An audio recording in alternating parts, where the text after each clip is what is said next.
सपनों की ऊंचाई वही तय करता है जो उन्हें पाने की हिम्मत रखता है। नमस्कार दोस्तों, मैं नीरज सिन्हा आप सभी को मेरे YouTube channel Sinha computer zone में हार्दिक अभिनंदन करता हूं। पिछले वीडियो में आप लोगों ने देखा, सीखा, समझा। आइए लिए चलते हैं आगे के वीडियो को दिखाने के लिए। तो चलते हैं कंप्यूटर स्क्रीन पर। आज हम लोग सीखेंगे टैली में guidelines for using tally. Tally के उपयोग के लिए दिशा निर्देश। गाइडलाइंस जो है, टैली में गाइडलाइंस दो प्रकार के होते हैं। एक अदर कंपनी का गाइडलाइंस, एक सेल्फ कंपनी का गाइडलाइंस। अदर कंपनी का गाइडलाइंस जो है, दूसरे की कंपनी के लिए दो तरह का गाइडलाइंस दिया गया है। पहला इंक्वायरी, मतलब जांच पड़ताल करना, कब से कब तक काम हो चुका है। कोई भी कंपनी हो, दुकान हो, मॉल हो, तो उसमें कब से कब तक काम हो चुका है।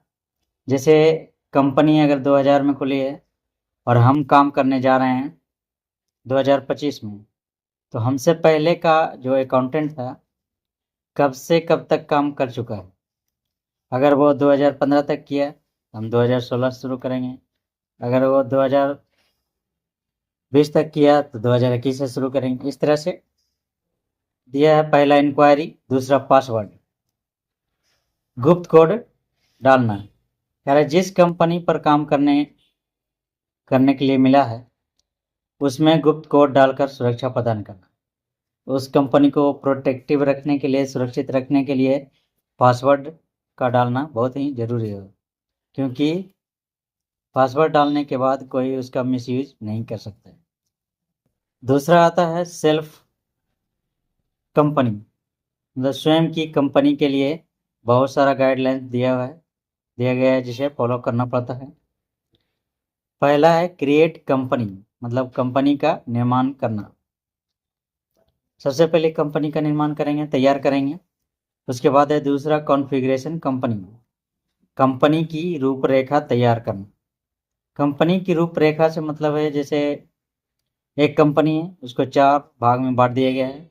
यहाँ पे ऑफिस बना दिया गया है, यहाँ पे रॉ मटेरियल रखा गया है। रॉ मटेरियल जैसे कंप्यूटर का अगर रॉ मटेरियल है तो अलग अलग पार्ट्स खरीद लिए। रैम अलग, मदरबोर्ड अलग, SMPS अलग, हार्ड डिस्क अलग, SSD अलग, प्रोसेसर फैन अलग, प्रोसेसर अलग। तो ये सब अलग अलग पार्ट्स जो खरीदा गया है उसको रॉ मटेरियल बोलते हैं। और गोदाम, कौन सा गोदाम में सामान को, प्रोडक्ट को रखना है। और जब उसको कस करके तैयार कर देते हैं तो वो प्रोडक्ट बन जाता है। जब सारा चीज़ जोड़ करके एक CPU तैयार किया जाता है तो रॉ मटेरियल से प्रोडक्ट बन जाता है। मतलब इसी व्यवस्था को, कंपनी की व्यवस्था को कहा जाता है कॉन्फ़िगरेशन कंपनी, मतलब कंपनी की रूपरेखा तैयार करना। तीसरा है क्रिएट द मास्टर, मतलब मालिक का नाम डालना। जो भी पैसा इन्वेस्ट कर रहा है उसका नाम डाल देना। जैसे Sudhir and sons, Mohan and company, Tata Birla, Ambani, Adani, जो भी पैसा इन्वेस्ट करता है कंपनी में उसका नाम डाल दिया जाता है, मालिक का नाम डाल। चौथा है बुक बिगिनिंग फॉर्म, एक फॉर्म खुलता है जिसमें वाउचर के तारीख को बदला जाता है, यानी कि वाउचर के तारीख को बदलने वाला फॉर्म। ये F2 दबाने के बाद खुलता है, जिसमें DD मतलब डेट डाला जाता है, MM जिसमें मंथ डाला जाता है, और YY जिसमें ईयर डाला जाता है। डेट, मंथ और ईयर, ये तीनों चीज डाला जाता है। डेट, जिस तारीख को ट्रांजैक्शन हो रहा है, जिस मंथ में हो रहा है और जिस ईयर में हो रहा है, उसको डालना पड़ता है। उसके बाद है 5वां नंबर में इंटर द ट्रांजैक्शन, मतलब लेन देन को डालना। जितना भी लेन देन हुआ, receive, payment, due, purchase, sold, सारा का एंट्री करना टैली में। उसके बाद 6 नंबर में कह रहा है जनरेट द रिपोर्ट, मतलब परिणाम का तैयार होना। परिणाम जो है इसमें ऑटोमेटिक अपने आप तैयार हो जाता है।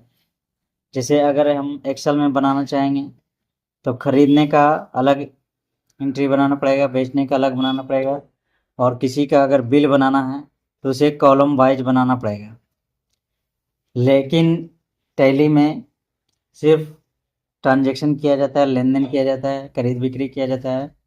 उसमें कॉलम वाइज कहाँ पे पार्टी का नाम होना चाहिए, कहाँ पे डेट होना चाहिए, कहाँ पर प्रोडक्ट का नाम होना चाहिए, कहाँ पे क्वांटिटी होना चाहिए, कहाँ पे रेट होना चाहिए, कहाँ पे टैक्स होना चाहिए, सारा चीज़ कॉलम वाइज बना करके रिपोर्ट तैयार कर देता है। इसलिए कहा जाता है जनरेट द रिपोर्ट, मतलब ट्रांजेक्शन करने के बाद रिपोर्ट का ऑटोमेटिक तैयार हो जाना।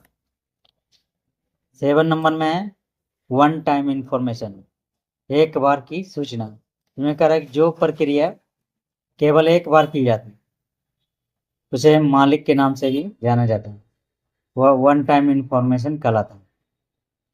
जैसे हो गया कंपनी नेम, कंपनी का जो नाम है एक बार डालना पड़ता है, बार बार डालने की जरूरत नहीं है। एड्रेस हो गया, जो भी एड्रेस पता डालें तो पता को बार बार डालने की जरूरत नहीं है। गोडाउन, गोदाम का नाम एक बार डालना है, दोबारा डालने की जरूरत नहीं है। वाउचर टाइप, मैं कह रहा है वाउचर का प्रकार, कोई भी प्रोडक्ट है, जैसे यहाँ पे माउस है, कीबोर्ड है, मॉनिटर है, प्रिंटर है,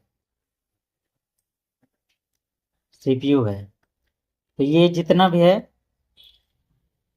सबका जो जो कंपनी का बना दिए। जैसे माउस का यहाँ पर बना चुके हैं एचपी, डेल, लॉगिटेक, तो ये तीनों कंपनी एक बार बना दी तो दोबारा बनाने की जरूरत नहीं है।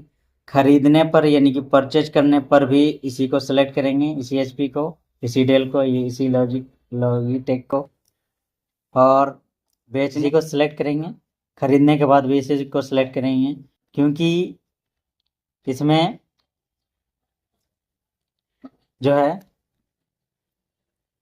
रिपोर्ट का कोई भी इशू नहीं है और दोबारा बनेगा भी नहीं।